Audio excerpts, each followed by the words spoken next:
What's up, everybody? Crash here. Welcome back to Crash Against the Spread, where we talk about sports from a betting perspective. We are on Monday, January 22nd, and we have 8 NBA games to go over today.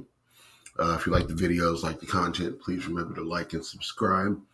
We're trying to grow the channel one day at a time, and you guys are the biggest help in doing that. We're coming off a 5-4 divisional NFL weekend. We started off, our Saturday was real good, but we had a 4-1 day Saturday and a 1-3 day Sunday. So kind of evened out for us. We probably bragged a little bit too much about Saturday, but we got the Houston-Baltimore game right. Baltimore covered the spread, and the game went over the 43.5. The Green Bay San Francisco game didn't get to 50, but we did catch a live over 41.5, and Green Bay covered the 10-point spread. Tampa and Detroit yesterday, we had Tampa +6, and we had the under 49.5. Game got to 54, and Tampa lost by 8. So had a shot to cover the spread, but of course we still would have lost the total. And Buffalo, Kansas City, we were on Buffalo for sure. We also had the over, so the over hit, but that last field goal at the end, wide right, could at least got us to overtime and a chance to pull that one out as well. So that's sports betting. Anything can happen. We felt we were on the right side of all of those. So 5-4 for the whole weekend. Still a profitable weekend. And on to NBA we go. So today we have 76ers and Spurs. Spurs are 14-point underdogs in Philly.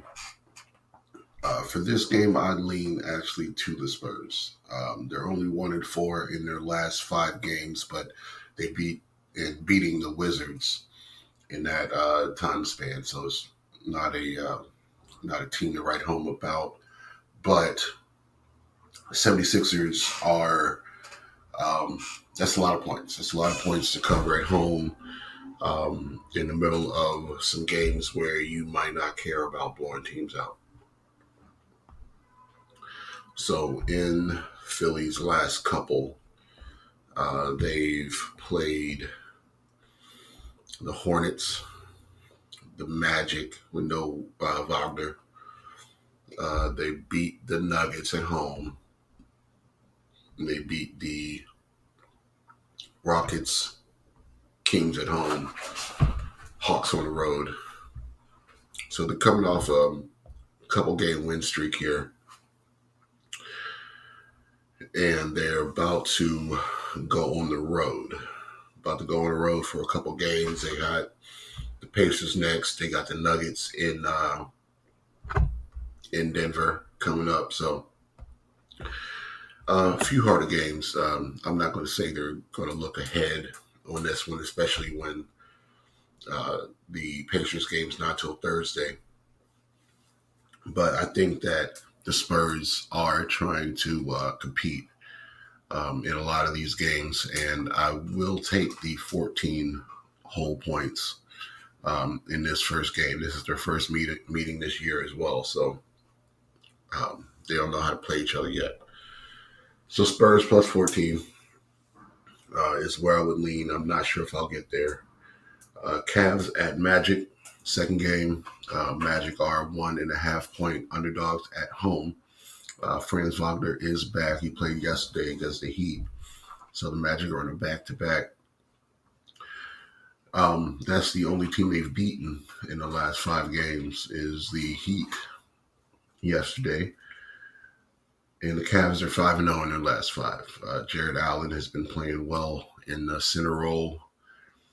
And I think this is still a spot for the Cavs, not knowing if Franz Wagner is going to be on a minute restriction or anything like that. He played January 3rd and then it's been out since yesterday. So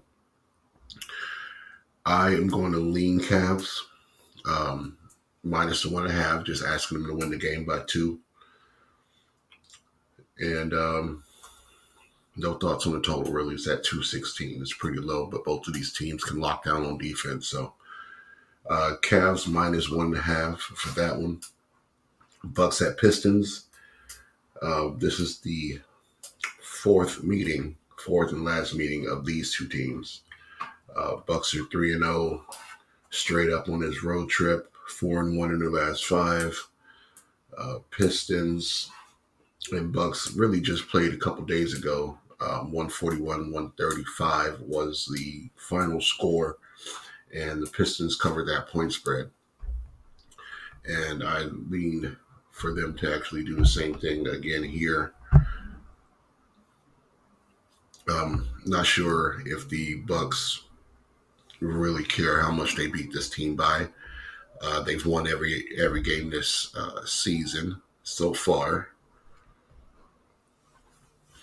And I think 12 points is a lot to give a team that just competed with you a couple days ago. So, and both games were in Detroit. So, 141-135 was the last score. This totals at 248.5. I'd say over again, and Pistons plus 12 for that game. Grizzlies at the Raptors. Raptors are 7-point favorites in Toronto. Both teams are 1-4 in their last 5 games. Raptors have been better against the spread. But the Grizzlies beat Golden State in that time span, and Ja played in that game, and he had 28 points. So prior to his out for the season, and Raptors beat Miami in that time span,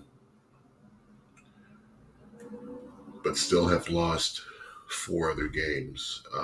Last time these two teams played, it was 116-111, and like I said, Ja did play that game. I think this is a Grizzlies spot. I know they're a little banged up, but I want to see how the Raptors do without Pascal Siakam. So he was a big part of their scoring, big part of their field goal percentage. I want to see how they perform without him, and I'm almost willing to fade him for a couple games to see. So I lean Grizzlies. I'm not sure if I'll get there on this game. Hornets and Timberwolves. Lean Timberwolves, but the number's too high, minus 14.5. Not going to bet that one. They're 4-1 in their last 5 games, only losing to OKC, so that's not too bad. First 2 meetings of these two teams was only a 6-point win by the Timberwolves. So I'm going to stay off. It's a lot of points. Celtics at Mavs. Mavs underdogs at home, 3.5 points. Celtics are on a back-to-back. No Jrue Holiday, no Al Horford. Totals at 239.5. I lean over. Those two guys are the defensive pieces for this Celtics team. Some other folks can play defense as well, but these two guys really lock guys down when you need it. So I lean over the 239.5.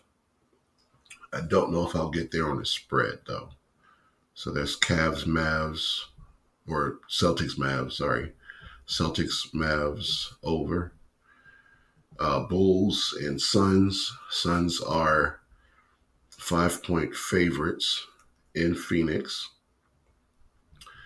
I lean Bulls. Suns are on a back-to-back. Levine is out, but I think that helps the team more than hurts the team. They were playing really well without him earlier. And the last meeting of these two teams was 116-115 in overtime. But that was back in November. So lean Bulls Not sure if I'll get there. We'll see what the number does. Last game of the night is going to be the Hawks and the Kings. Kings are 8-point favorites at home. No Trae Young in this game. I'm going to stay off. Kings haven't really impressed me lately.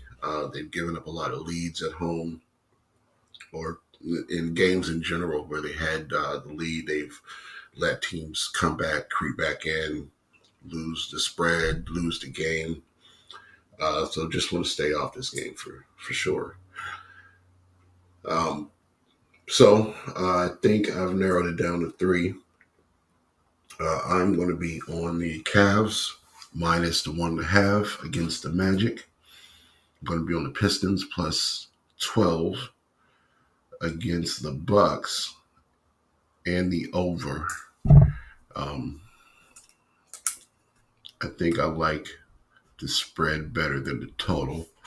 And the Celtics Mavs over 239.5 because the Celtics are missing Drew Holiday and Al Horford. So those are going to be the 3 picks, possibly 4.